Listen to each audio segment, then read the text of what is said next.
Hi, everybody. It's Nigel Jenkins of Laughing Heart Music and LHM Records. And today my guest is Denise Cole. Denise and I had a chat about working with youth through the mediums of art, culture, and technology, finding healing through music, creating safe spaces, and so much more. I hope you enjoy the chat. I certainly did. And thank you, as always, to our sponsors, MusiCounts, the province of Newfoundland and Labrador, and ACOA for helping make this video series possible. And today's cool t-shirt is brought to you by the one and only Jen Grant. Okay, let's get into the chat. I hope you enjoy it. See you soon.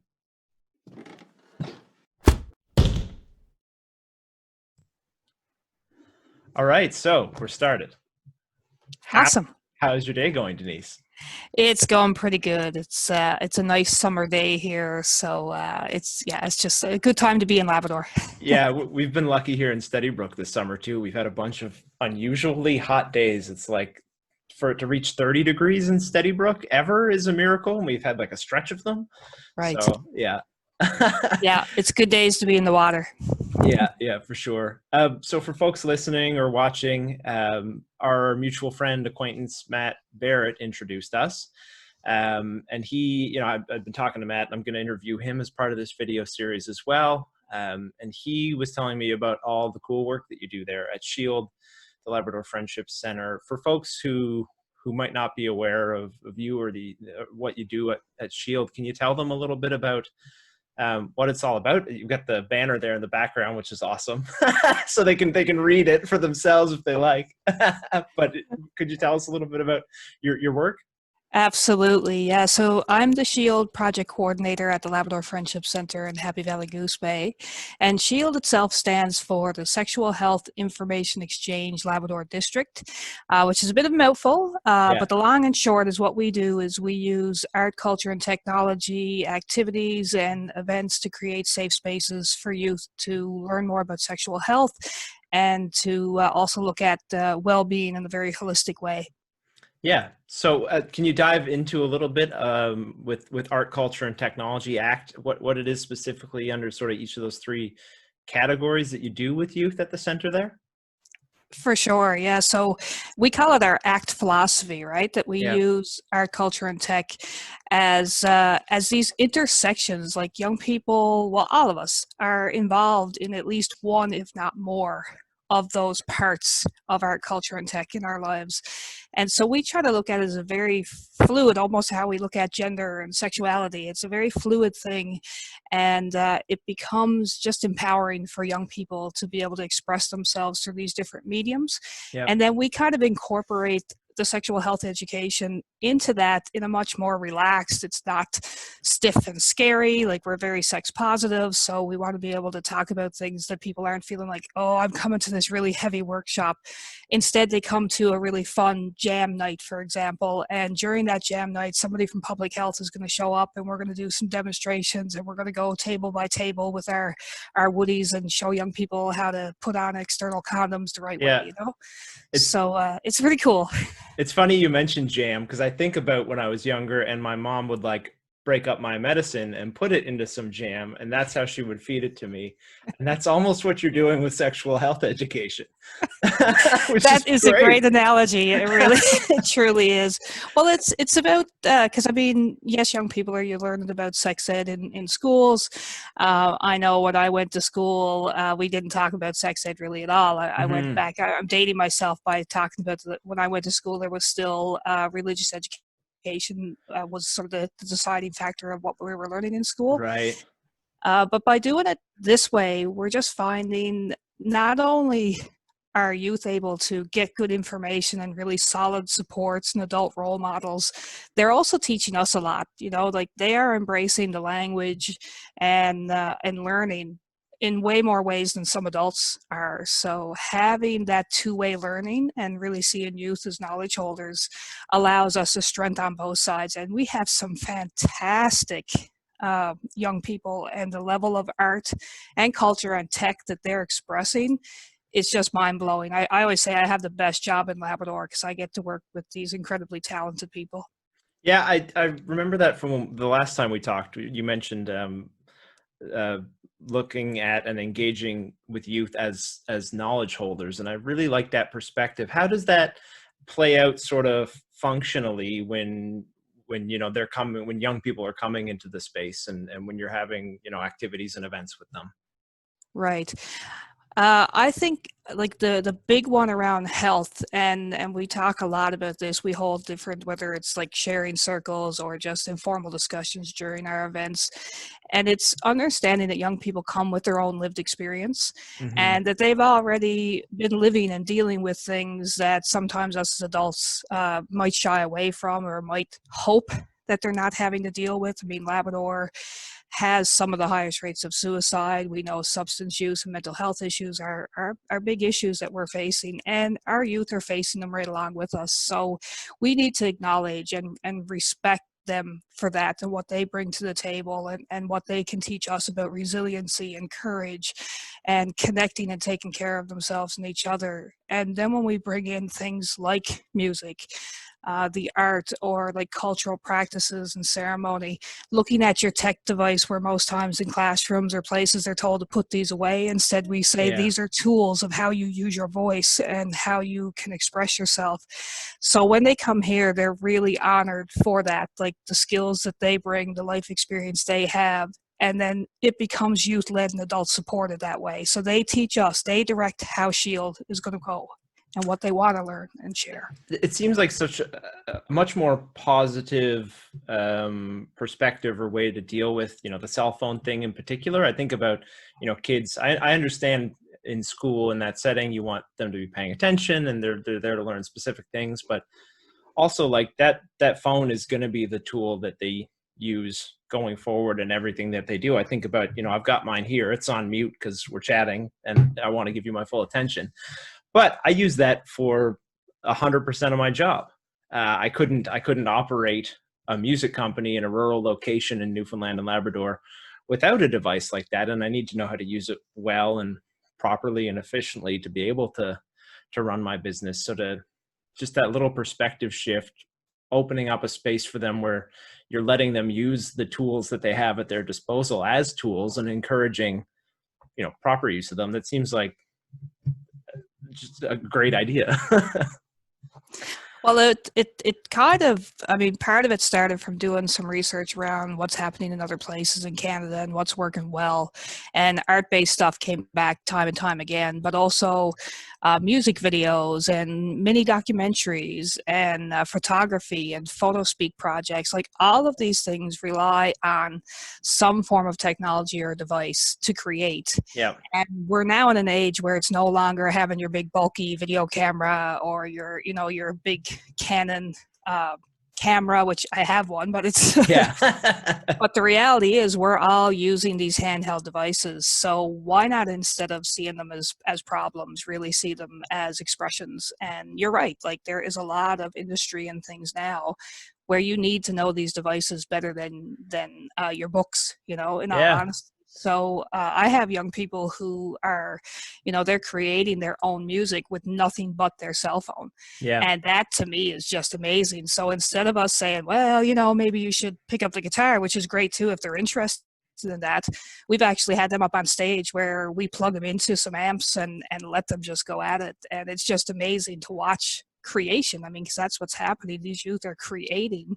And then in the meantime, I get to also have a conversation and introduce them to other artists as well as role models and supports in their community, so that when they're having a hard time and when the music outlet is not enough, then they have social workers they can turn to, they have other Right. artists they can turn to, they have me, they have these safe and caring adults. Yeah. Can you talk about the role of mentorship sort of through the program, and then maybe get into a little bit about why it's important for them to have local mentors, people from Labrador specifically who they see, working in our artistic fields, creative fields, and how that can have a positive impact, especially on young people? Yeah, well, many times we kind of look at the media and we see people from away are the success stories. And a lot of times we see keynote speakers coming in from away. Sure. And I believe that we can just look right around our own neighborhood and we find these stories. We find these amazing adults who want to give back to community and not always have the means to be able to do that or the connections to do that. So with SHIELD, we have a volunteer screening policy that comes into play. But it becomes, and getting back to the cultural side of what we do, I work for an Indigenous organization. I'm Indigenous myself.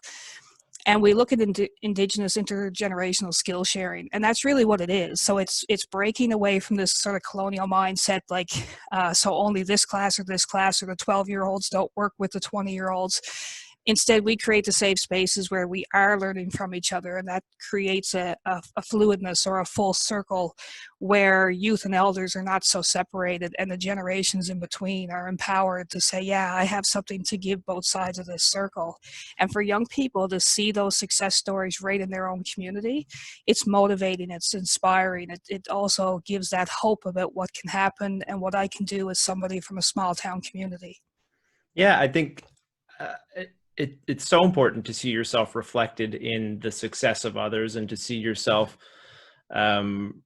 represented in, the top music artists or industry professionals or visual artists or whatever, and to have that, to be able to think that it is achievable for you and from where you are. I mean, for myself, it's something I have often thought about, is like my sense of place and trying to build, a big successful independent music company from Steady Brook, Newfoundland and Labrador. And I think part of the reason that I thought it was possible was because I saw a local person from here, Brian Byrne, growing up, who was in big rock band I Mother Earth. There are these examples, and there are lots of them from Newfoundland and Labrador artists, industry professionals who have had great success and great careers. And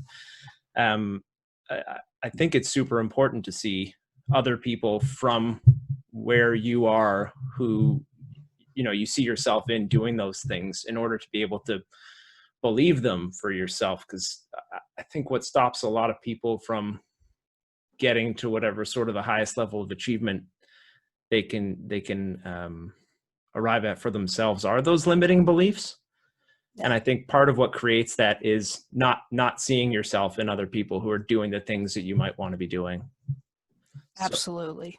And it translates over too, like, of how that translates into other careers, because there's, I work a lot with Labrador, Labrador Grenfell Health, and I'm funded through the Public Health Agency of Canada and also from the province through the Community Youth Network. And there's this understanding that's starting to happen about how, when youth are given these mediums to work through, that different messaging can come out of it, so we can create films that talk about Indigenous culture, but also can talk about holistic health. Sure. So it's interesting. I have a young man working with me right now who has an interest in pursuing medicine after this and going to university. And right away, he's starting to see these interconnections of how what we do with our culture and technology also is so intertwined with health, that now he's sort of seeing this job in another scope of how it's going to help him. And again, about the inclusiveness in the language and how we talk about things, because I work from an Indigenous lens. I'm also Two Spirit, so I'm really big about working with fluidness and inclusion and that respect. And when we start being able to really integrate that into our systems like healthcare and education, then it changes the environment that we can learn in and the language that we use. And that's so critically important, I think, going forward. And for young people to feel like, I go here for this support or I go there for this entertainment. They should be the same place. Like, it really should be the same place. And that's what we try to do with SHIELD, is that it's the same place that you go get help is the same place you go have fun. Interesting. So how does sort of the fluidity of being a Two-Spirit person affect the way you teach and engage with the youth who are coming through the center? Well, a lot of it is about accepting responsibility. For Mm, myself as a two-spirit person, it's really about my whole self, being my authentic self. So it's not just about my gender and my sexuality, it's about how I live. And right. that responsibility I have is to be a role model to young people. And that's not just in my work life, that's in my everyday life. I also have a responsibility to my elders and to be walking my path in a good way, that I can create that interconnectedness between these two generations. How I bring that into the work here is, and I always say, like, I'm not an artist myself, Yeah.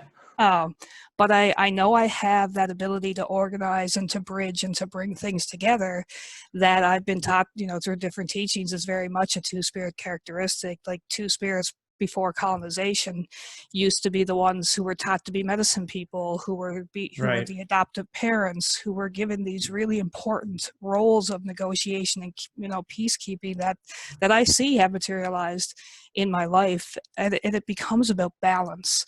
So I had talked before about fire and water, and Mm, how with two spirits, for me, is that I hold both fire and water, both masculine and feminine, and I use these two spirits interchangeably and together, and the balance of them is allowing my fire to be in a strong place that doesn't put out my water, right. that it doesn't dry that water up, and the same thing, that my water always stays in a place in balance, that I don't put out my fire. And when you find that, there's really something that happens about being accepted as who you are. Mm, And with that means I also have that openness and that fluidness to accept anybody else where they're at too. So when young people come in, it's been some really powerful emotional moments when they realize I can be myself, that I'm going to be asked what my pronoun is. I'm going to be given a chance to express myself the way I want to express myself, and that I can say who I am and you won't have any judgment. Instead, it'll be acceptance. And I think that's really the world we all want to live in. well, and it's so important at that like really pivotal time in a young person's life too, from 12 to 18, where it's like you're developing your sense of self and your identity. And I know for myself growing up, that wasn't always clear. And to feel accepted for who you are, no matter who or what you are, it's like I know I got it from you in our initial conversation. I felt comfortable, accepted. The conversation happened really naturally, and I can only imagine that must be so helpful and so valuable for the young people that are coming through the center there. To have someone like you in the role of role model, mentor, and helping them through everything that happens in a young person's life. I appreciate that. It's very humbling. They humble me, really. I'm always grateful every time someone comes and connects with what we do, because it really is it's knowing that they'll take the space and make the space there. So I always say I'm the kind of the one who feels privileged to be able to be in a place to just to learn and grow and create these safe spaces, and then to see what gets created. Like, we did a Voices for Change project last year that involved 16 students or young people on stage performing music with 3 local recording artists here. And it was a show that it brought tears to their eyes, and we had an MC who was a young comedian, and so there's lots of times it was sort of these roars of laughter. But we Yeah. also had young people who were visual artists who set up their own art exhibit, working with an art therapist here in the community. And I remember at one moment just sort of sitting in the audience when it was all dark at the Lawrence O'Brien Arts Centre, and thinking to myself, like, holy, like, the amount of energy and passion and creation power that young people have, how could we not, as adults and agencies and systems of support, make sure that this environment exists for them? And so it really validates the work that we do. What they create validates why I'm here. And that would be so meaningful to build sort of a stage show from start to finish at a young age, and to be able to pull that off in a way that you're presenting it to the public and to your community. Um, I still think about shows I played when I was in junior high and high school, and how formative those were. I mean, I ended up working in the music business probably because I played in bands when I was 14. You know, Right. I'm sure the activities that you're leading now are going to set young people on the paths that they will then walk for the rest of their lives. Is It's pretty big responsibility you got. It's like I said, it's always humbling. And then there's those goosebump moments, right? Right. When Mm, you hear someone playing or singing, or they show you an art piece they've created, or they tell a story, from their culture. And yeah, you just kind of stop and go, there's something really important happening right now, and I need to pay attention and bear witness to this. mm, And then it's cool. I've been doing sort of nonprofit, youth type work for the better part of 20 years now.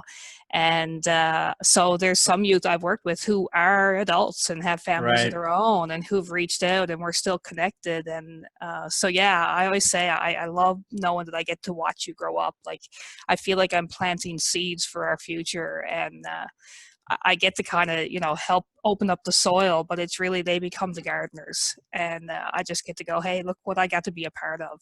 And Yeah. Shield is really about that. And then when you get into the parts about knowing that you're helping young people learn about health in a really holistic way, so that they understand how they take care of their minds then impacts their bodies, and Mm, how they work with their spirits, impacts their health. And when it comes to sexual health, this idea that if I care about myself and I feel passionate and I have a purpose, then I'm going to look to protect myself. Because, like I said, we're sex positive. This idea that we're going to tell young people don't have sex, or that's not good realistic. luck. Yeah. Yeah. But I could also go into a room and a space and talk about 50 different ways to use condoms and the Yeah. importance of safer sex. But if a young person, or any person, any of us, doesn't feel like we have a sense of purpose or worth, why would I want to protect myself? Why would I protect someone Mm, else? So we create those spaces where you feel valuable. And then when you feel valuable, you want to take care of yourself. You want to take care of your friends. You want to treat people with the same respect that you're being treated with. So we get into some heavy topics, like I said, but it's in the same space they can have fun. So we can talk about relationship violence. We can talk about consent.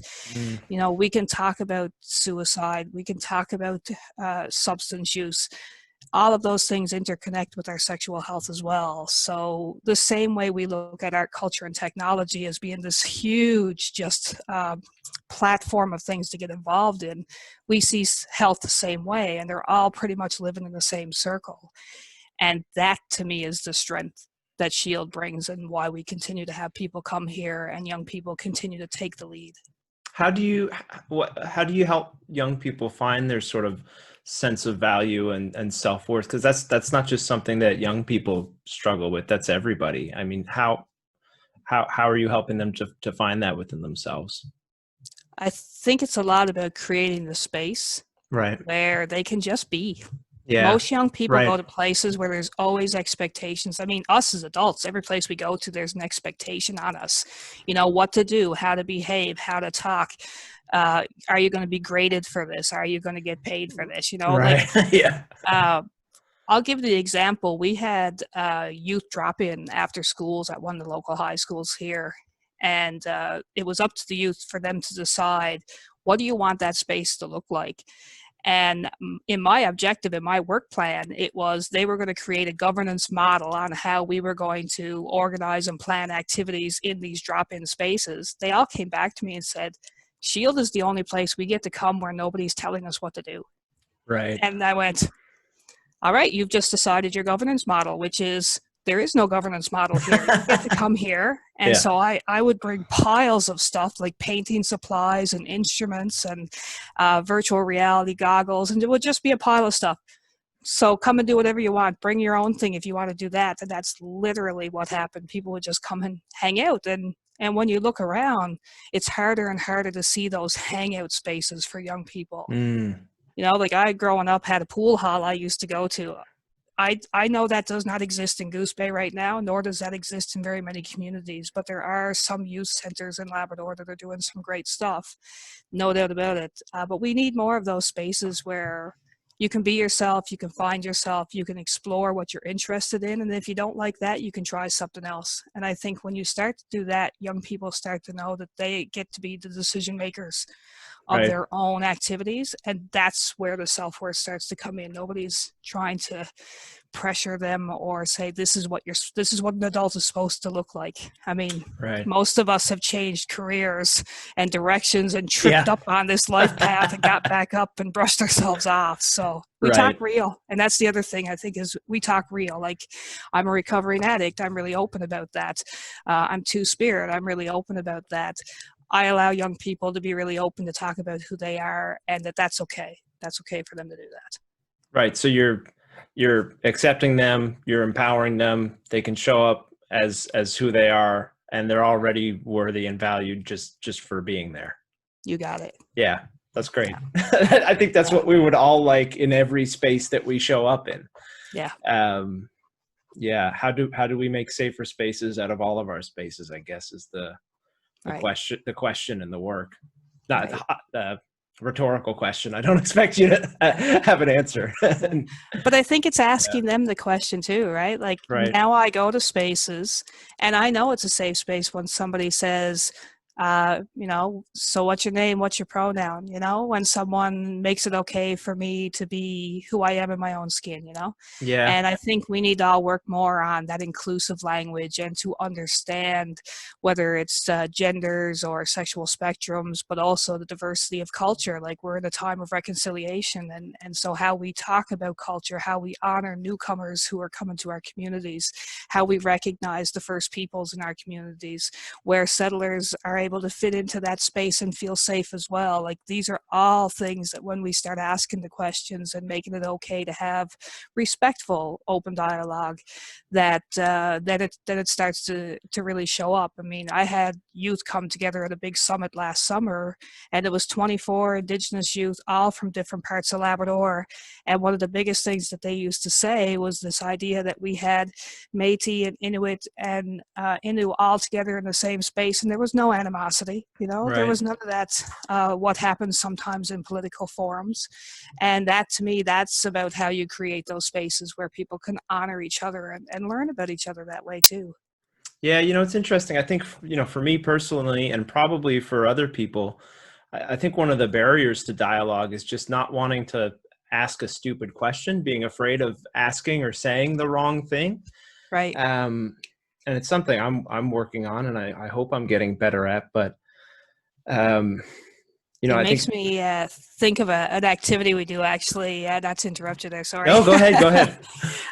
We call it the snowball fight. And so what we do is everybody gets a sheet of paper, and you get to write down any sexual health or sex question that you want. Any questions you want. There's no wrong way to ask it. There's no wrong words. And you can write that down, and then everybody balls up their paper into snowballs, and we throw them all around everywhere, so they get completely mixed up. Nobody knows who asked what anymore. And then we open them up, and we make sure we have the people in place. So having some public health people there who can, if there's because there has been questions that have stumped me, and I've made it my living to make sure I know a lot of this stuff.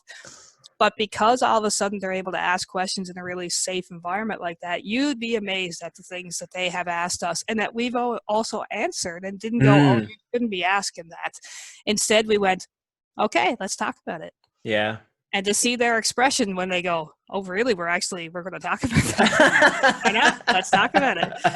I've said in some places, if have somebody who didn't understand Shield walk in and see like 30 young people with dental dams up to their faces learning what they are, it would be a pretty strange sight to walk in on, right? Yeah. So, yeah. And these are the same spaces that we are breaking out the instruments and that we are doing the painting and the creation and making films. And I feel really blessed. So it's pretty cool work. Yeah. Well, again, it's like, I love that the music and the art and the creative stuff is the like jam that you're getting that medicine and that knowledge in with. It's a great approach. I see a bunch of instruments sort of behind you, and I know that you've availed of some funding from MusiCounts to help sort of sponsor what's going on there. Can you talk about sort of how that's worked for you and sort of what you've been able to access through their programs? Oh, definitely, yeah. And I'm glad you brought that up because MusiCounts, we were just so fortunate that they had actually been reaching out to places in the community, and had reached out to the Labrador Friendship Centre. And when we saw the application for their community grants, it was like, okay, well, what can we do? It was like, and we got $25,000 and decided that we would do a wish list of high-end instruments so that young people can come in and play these high-end instruments. And so we got, like, Fender Telecasters and really top of the line Les Pauls. And I'm, again, not a musician. My partner would probably be chuckling at me now because like she is. Yeah. Well, you're naming all the right gear. Cool, perfect. All the good stuff. Yeah, and got really good, like a really solid drum kit and the digital piano, and then all of the amps and stuff to go with it, and all the Nice. cables and the microphones and the instrument microphones. I'm learning there's a difference between the two. And we also got a 24 channel mixer, and our Nice. goal is to not just be able to have them experience music, but to let them create and produce and start to record their own. So we haven't actually recorded anything through the mixer yet.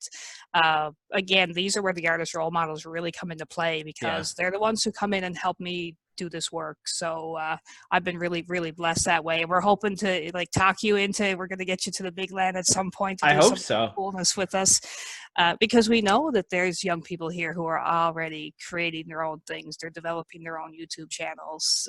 But yeah, MusiCounts jumped on board, and we were really stoked about that. So we have everything stored properly. Matt has been helping us out a lot, and Jamie and all the crew at the Lawrence O'Brien Arts Center, and having that strong community partnerships. That's the other thing that's been really helpful with Shield, is that groups see what we're doing, and we're going out building those relationships. So we really, I mean, in the past year, we've had over 46, I think it was. I had to do my year-end reporting the other last couple of months ago, Yeah. and we have like close to 50 different agencies that have partner with us on a regular basis, everyone from like Five Wing Goose Bay to places on the other side of Canada. It's pretty amazing. Yeah, that's Yeah. awesome. We were talking about the gear during our pre-production conversation for this, and I was envious of everything they've got access to up there. Right. Yeah. It makes me think of there was a young fellow who came to, we had a winter slam, and that was a big mixture of all of these art, culture, tech, sexual health stuff. And it was the first time really getting the instruments out. And he sat down to the Ibanez bass, I think it was, and just didn't let go of it the whole night. And so when we had evaluations, I kind of, sort of knew when it was his, and it was, I got to play this bass. Same thing, having young people who would pick it up and go, "Whoa, this is a Les Paul," and it's Yeah. okay. It's okay for me to play this, because again, that's how we show that we honor their worth. Yeah. We're not picking up, 20 cheapest dirt guitars so that everybody Yeah. kind of, it's really about, so you're high quality, so we're gonna make sure you have high quality stuff to play, Yeah. even if you've never, played a thing in your life, like me. It's funny. I'm just remembering. I think I was in 8th or 9th grade here, and we got to do these school trips out to different like universities and colleges in the area, and you could pick which one you wanted to visit with. And I went out to Stephenville because they had a music program there at the time, and I wanted to go check out what was happening there. And they had this Paul Reed Smith electric guitar, which is another like really what Santana plays, Carlos Nice. Okay. Santana. So I was like blown away by this instrument, and they let me pick it up, and they let me play it and do a bit of recording with it, and it was just like the coolest thing that Yeah. had happened to me at that age. Getting to play real gear and record using real hardware and software. Right. Yeah, we have the Labrador Creative Arts Festival here, and I'm under the planning committee as a way to, again, to sort of connect with what we do. So the last year's festival, we set up an acoustic quarter in the Arts Center, and had, in the course of the 5 nights that they were there, had like close to 300 young people come and play these instruments. Ukuleles Wow. are a big, big thing with young Yeah. people. And so yeah, being able to just pick up stuff and play. So as soon as there would be an intermission, or there was actually young people who knew it was going to be there all week, were coming early, and then they would have to, like, Matt and them would be like, okay, like, people have to leave, like, And that's what it was, just creating that space, but also being able to, like you said, take it up on the stage. I mean, the Yeah. Creative Arts Festival, if you've never experienced it, is just amazing because youth write their own plays and then produce and create them with teachers' help. But some of the messages that they're bringing up on that stage, that they're developing themselves, because I think that's what can be different sometimes from other theater festivals, is that you always take a play that's already been created, Right. and for them to write their own things, to put their own music to it, to decide what they want the light and the tech to look like. So it becomes a huge part of that role modeling too. So I've really, like I said, it's been amazing to see how these things interconnect. Yeah, yeah. So, can you tell me a little bit just about how you mentioned earlier in the chat you've been at this sort of work for 20 years. What set you on this path? What got you started in youth work, social work, Yeah, and using the arts for that? absolutely. I don't know if I've ever been really asked that question. So that's pretty much, I had, like I said, I mean, I'm a recovering addict, but had been in active addiction from a very young age, a lot of, trauma and things in my upbringing, and kind of left high school with this intention to go to university. At the same time, my oldest brother had passed away, and a tragic way that none of us were expecting, and it really threw a monkey wrench in my entire plan. And I just ended up kind of working bars and retail, and just all that kind of fell off to the side. And I was also in Stephenville. I had spent about 9 years, I guess, out there. I'd gone out there to go to cooking school, and Nice. had finished cooking school. And the same day that I had finished up, I was offered a job at a local restaurant, but I was also offered a job by an agency called Communities in Schools, and it was a creative arts youth project, and they identified me as a writer and invited me for this 31 exploration of the arts. The pay was ridiculous. It was $150 a week. Luckily, I had a partner who was working better than I was, so we could stay Yeah. afloat. But in that 31 weeks, I was exposed to all kinds of different forms of art. I got to shadow Jerry Doyle with Stephenville Theatre Festival. It got me really interested in directing and how things come together, and how you can use all these mediums to really empower people. And I also had a chance to start doing some work at a local middle school. And I fell in love with this idea of bringing together our talents and using it as a way to find a sense of purpose and to grow. And so the next year I was able to work at that middle school for 2 more years, and just kept doing that kind of work. I started working a lot with youth at risk and environmental things and life skill development. And that just kept growing until I was working with a lot of Mi'kmaq elders and guides, and really starting to find myself then, and realize like I needed to clean up my act and really, get my stuff together. And it was them who told me, I had been going to the Flat Bay powwows and going to sweat lodges. And they said, you have a path in Labrador and you need to go home. And I didn't really understand it at the time. My whole life had kind of disintegrated at this point. Everything, they always say you hit that rock bottom. And so that's where I was at. And I came home here. And it didn't take very long before I got back into the nonprofit world. But at the same time, I also really put myself into land-based healing, and got sober, and just didn't look back after that. So that's what brought me here. This is my intention. This is my purpose. This was the path that I was always supposed to be on. Right. I just got lost along the way for a while. Yeah. Yeah, that's beautiful. What you said, land-based healing? Yeah. What, can you explain that or unpack that for me? Sure, yeah. So usually we look at, and will bring up another thing that's called 2-eye seeing, and how we look at things. So there's a colonial sort of Western world way of medicine and things, how they have been done, and I integrated that. So I did go to counseling. I do work a 12-step program, those sorts of things. But then there's another eye seeing that comes from a land indigenous place, and that there's a lot of wisdom and knowledge in ceremony and in sacredness. So for me, the land-based healing was literally putting myself out onto the land. The brother I referenced, I had lost him to a drowning in the river, that I've actually, over the past 10 years, have done a lot of land protection work around. That's led me to a whole other path of things, if you Google my name. But so I started taking ceremony, and had a guide And when I say a guide, that's an Indigenous guide. That's someone who walks an Indigenous path and who also is sober and sees that as a part of purpose.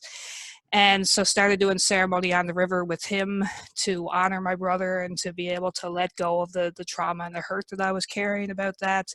And then that leads to, like, I'm an eagle whistle carrier. I also am a hand drum carrier. I hold medicines and do a lot of sacred ceremony of smudge and things on the land. And for me, the land-based healing was literally going out to the land, going out to the water, allowing myself to connect with Mother Earth and Creator and the spirits and my ancestors in a very deep and real way that sometimes people don't always get, but that's okay. They always, allow me to be who I am. So yeah. I don't want to take up too much more of your time today, Denise. I've really enjoyed the chat, but I'd love to hear anything about sort of projects that are in the works at Shield. And then, if people have been sort of moved by what you've said, which I expect they will be, are there ways that they can contribute or be involved either, in the community or from wherever they happen to be living? Oh, definitely. So we do have a website. It is on the poster back there. Yeah.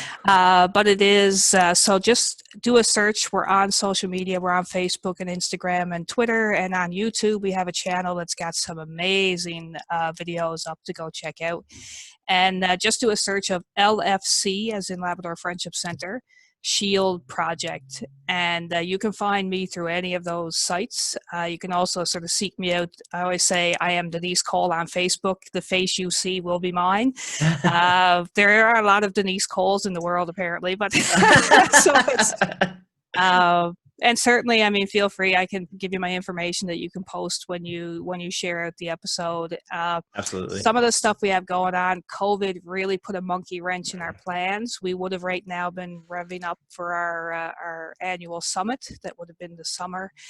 And so that's unfortunately not going to happen, but we are moving into a virtual world. So we're going to be doing we're hoping to call them Shield shows. So we're kind of looking at what that could look like online.